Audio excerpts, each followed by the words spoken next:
Hi there, it's Ian McTavish from Huntsville High School, and unfortunately, I'm not able to be live, so I just recorded this video so that I could go over the stuff. So I'm doing a quick presentation on VRTA, and this is the Virtual Robotics Training Academy. There's a bunch of resources. It's actually founded by some local to Muskoka people, which is great, and they kind of got into this because of my robotics team, which is kind of a neat connection. So this is the website, lms.vrtaonline.com. And I'm just going to go over a few things that are involved with it so that you know if it's something worthwhile for your course.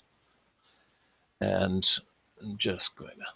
So one of the reasons that I am using it is I teach TEJ courses, and these courses deal with computers. I've got a grade 12 student. His goal when he graduates, he wants to be a computer network technician. So I've customized the course for him. So one of the key things he's been doing is working through Packet Tracer. This is a Cisco program, and there's a whole bunch of different Cisco courses that we can access.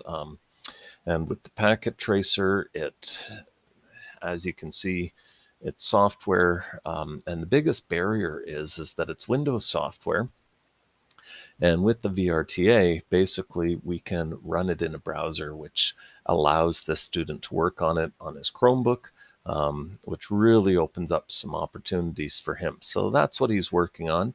And as you can see, there's a whole bunch of different IP items in this window, and you can configure the IP addresses, you can do packet traces, all of those kinds of things. And so you can do a lot of the kind of stuff that you would do in a lab setting.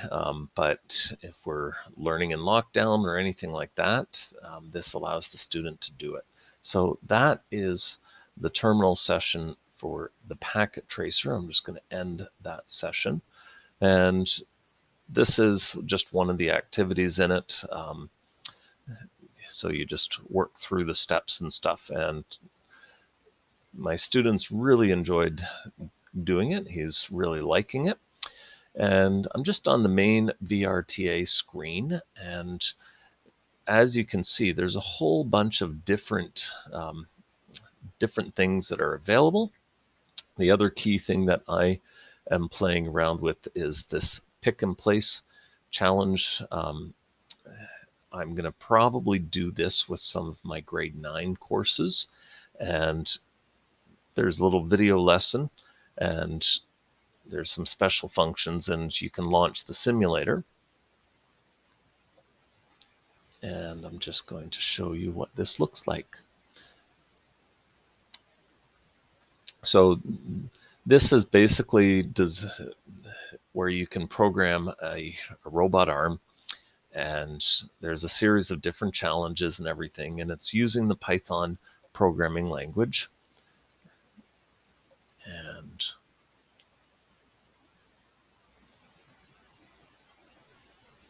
let's just reset the simulation.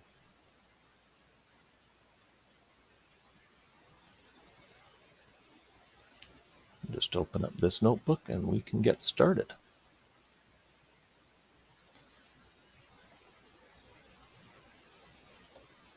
So here is all the different code and stuff. And basically, if you watch the videos, which I'm not going to go through, but you can type in code like this.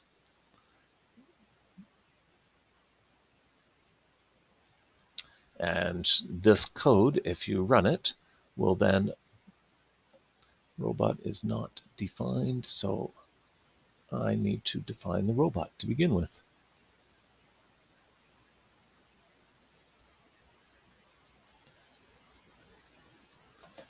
And I'm not sure why the graphics are not showing up here, because they normally do. This is the first time I've had that issue.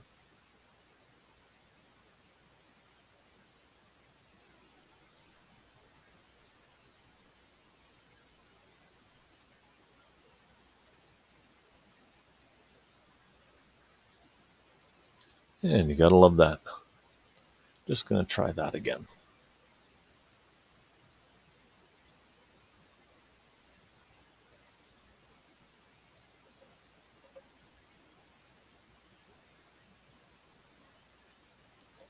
So, oh, things, but basically, I guess I will show you the video. So you have this robotic arm, and I'm not gonna play it right now, but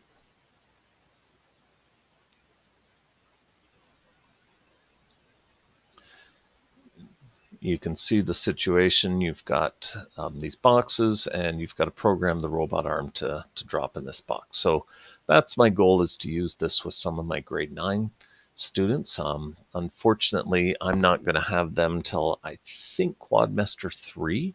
So it's, even though this lesson is all there and stuff, I haven't tried it with a group of students. I've done it with 1 or 2 students, and they were able to pick it up really quickly, and we're able to, and we didn't have any issues. So I'm going to be doing that. So that's the pick and place challenge. And there are a bunch of other ones. And one of the ones that I'm just going to,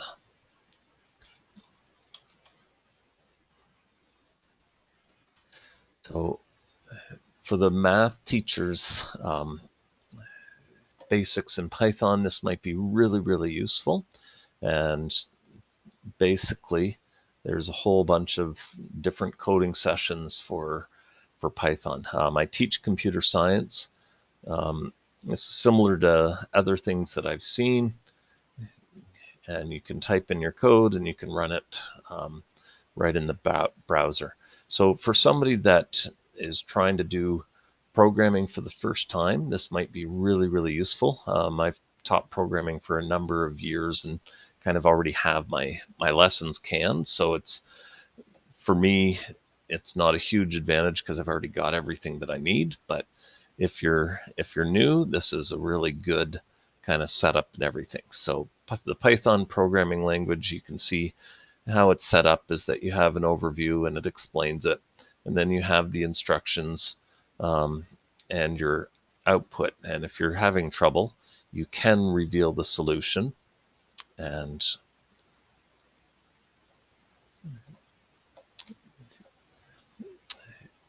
that's the basics of the Python. So there's some really good resources in there. And the couple of things that I did want to mention is that right now, this is a fairly new company, so things are evolving, and there's been a lot of changes from when I started using this back in July.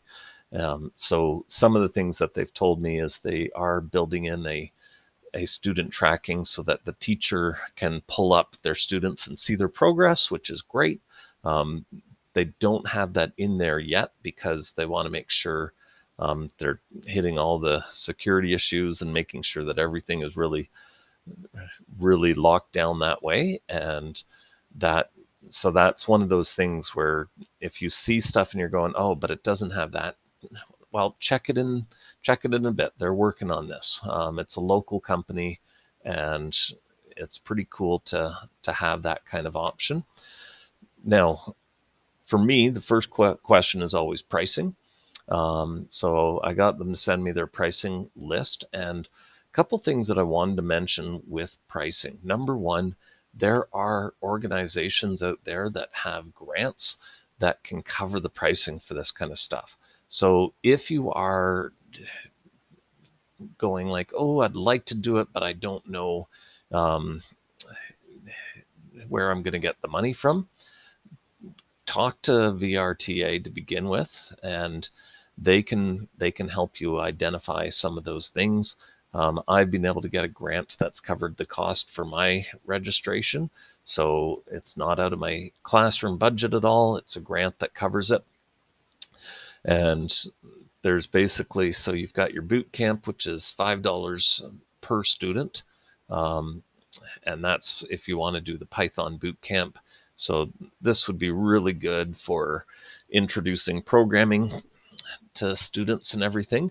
And the thing that I have talked to them about is the issue that I have with grade 9 is that we do 3 sections. So even though it's one course, I will end up having 3 different classes through my thing. And again, in those kind of situations, give VRTA a call. They're more than willing to try to figure out ways that we can make things financially feasible for teachers and stuff, because it is a logistical situation there where it's like, yeah, even though it's per student, it's kind of like one student is actually 1/3 of a student. So there are things like that. They also have Shazam bundles and stuff, and which gives you access to all the different courses and things. And they have packages and stuff and premium. One thing that I do want to mention is they do have co-op sessions. And this is a problem with anybody that wants to do like an ICT Shazam, is co-op opportunities are pretty difficult in computers and stuff. So having this as a possibility is a really neat option. So there's some pretty cool things in there.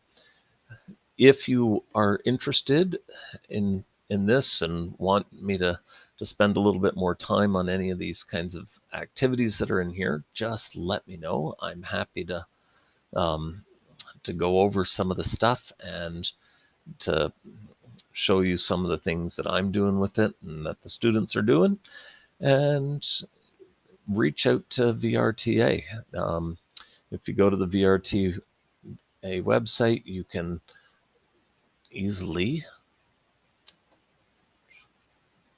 create an account, and with the create account you can create just a guest account so that you can get in there and communicate with them about what kind of things you want to do with your classroom. Hope that's useful. Have a great afternoon.